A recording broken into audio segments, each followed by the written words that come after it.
Homelander versus Hancock. Parehong lalaki na ayaw maging superhero. Isa ay matinding psychopath na may god complex at ang isa ay lasinggero. Sa walang humpay na laban, sino ang mananalo? At sa totoo lang, magiging dikit ba talaga ang laban na to? Tara, simulan na natin. Kung pag-uusapan natin si Homelander, una sa lahat, isa siyang psychopath. Isang tunay na baliw na wala sa sarili. Pinatay na niya dati ang sanggol, kaya wala siyang problema pumatay ng iba. May kakaiba siyang hilig sa gatas. Ang tanong, gaano ba talaga kalakas ang taong ito? Sa totoo lang, siya ang literal na pinakamalakas na lalaki sa mundo at hindi pa siya nakakakilala ng kahit sino na kapantay niya sa lakas ng katawan. At siguro pwede mong sabihin na nandyan na si sundalong lalaki ngayon. Pero hindi ko rin alam kung tunay ngang kapantay niya si sundalong lalaki. O kayang sabayan ni sundalong lalaki si Homelander. Pero mismong si Homelander nagsabing hindi. Ako ang mas pinahusay. Kaya ni sundalong lalaki saktan at pasabugin si Homelander gamit ang mga pagsabog na kayang alisin ang kanyang kapangyarihan. Pero sa isang harapang laban, si Homelander pa rin ang panalo doon. Siya pa rin ang nananalo doon. Mabilis niyang dinudurog ang bungo, sinusuntok ang tiyan, at tinatapon ang mga tao ng daan-daang talampakan. Dahil si Homelander ang pinakamalakas na bayani sa mundo, natural lang na mas malakas siya kaysa sa ibang miyembro ng The Seven. Mas malakas siya kaysa kay Stormfront, na madaling nagwasak ng isang gusali.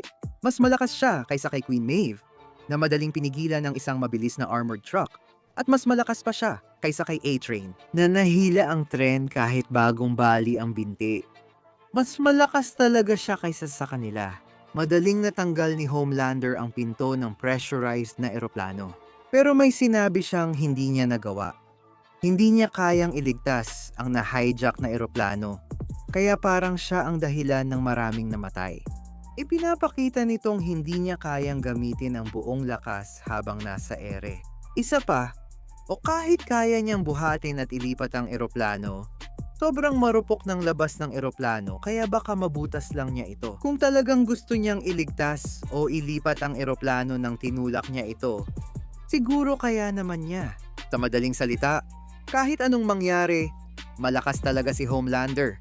Pero kahit malakas siya, ang tibay niya ang pinakamahina niyang katangian. Hindi naman dahil hindi siya matibay, kundi dahil hindi pa talaga siya nasubok ng kahit anong bagay na tunay na susubok sa tibay niya. Hindi siya tinatablan ng bala. Hindi nasaktan nang mabagsakan siya ng bus at rebelde.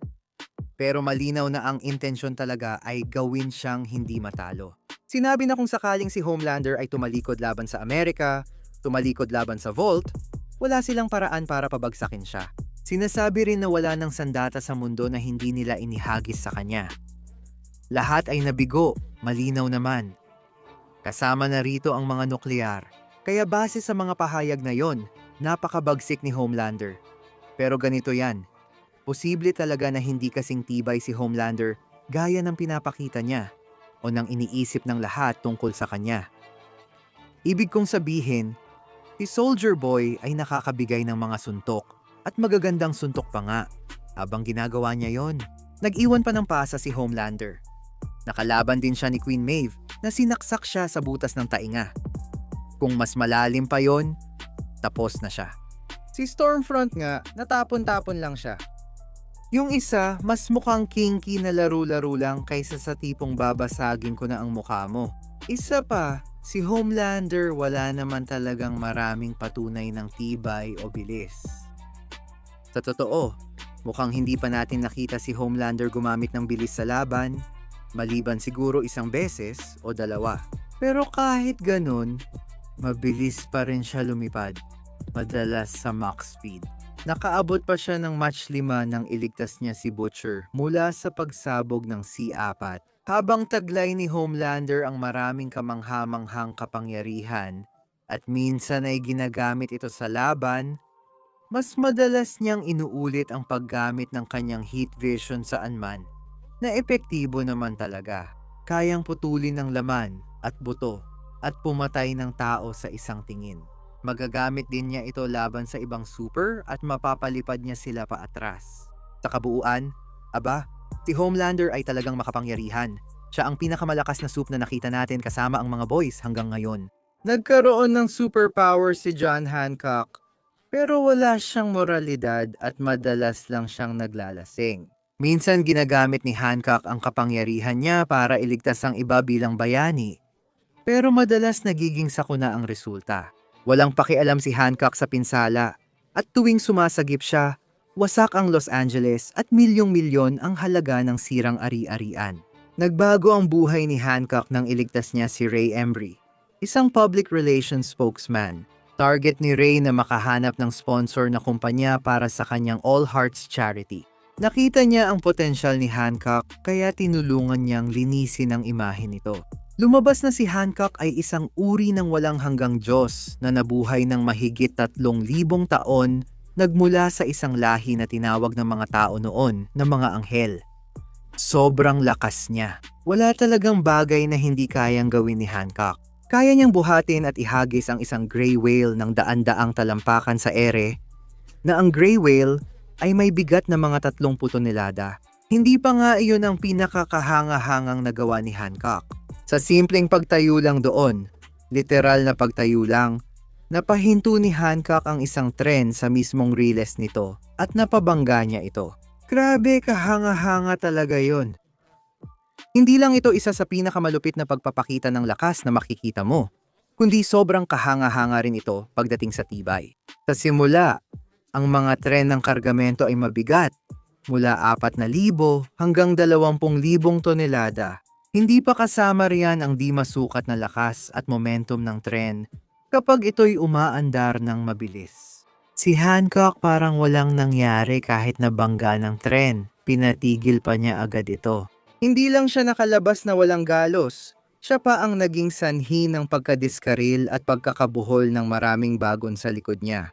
May mga kahanga-hangang gawa tulad ng kay Thanos na nabangga ng barko ni Nebula at si Superman na tinamaan ng tren na inihagis ni Namek. Pareho nilang kinaya ang tama, pero natulak pa rin sila at inabot ng ilang sandali bago sila muling makatayo.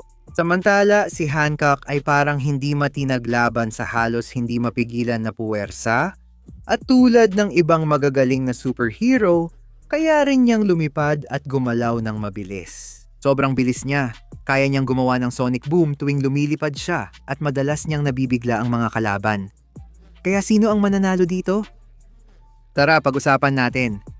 At ito ang tungkol kay Homelander. Malakas talaga siyang magsalita. Iniisip niyang siya na ang pinakamakapangyarihan. At totoo naman, siya lang talaga ang pinakamalakas sa mundo ng The Boys. Pero ang The Boys ay isa sa mga pinakarealistikong mundo na maiisip mo. Kahit maraming klase ng superhuman, sa pinakamataas na antas, si Homelander ay banta lang sa antas ng lungsod. Ngayon, kaya na niyang gayahin ang karamihan sa ginagawa ni Hancock sa pelikula, at ang kanyang heat vision ay posibleng maging malaking problema rito. Malakas ito para pumatay ng ibang super at di pa natin nakitang kayang tiisin ni Hancock yon. Kaya niyang apulahin ang sunog sa isang apartment. Walang problema, pero gayunpaman, maaaring maging medyo problema pa rin ang heat vision ni Homelander. Pero may ilang mga nagawa lang dito na nagpapakita na si Hancock ay hindi naman talaga ibang klase ng bayani kumpara kay Homelander. Una, yung tungkol sa tren. Mas kinaya niya yung tren kaysa sa kahit sino pa.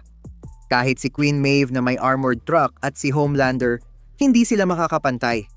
Eto, ibig kong sabihin may direktang paghahambing pa nga nung nadaganan siya ng bumabagsak na bus. O na, hindi naman talaga nasaktan si Homelander ng bus lang.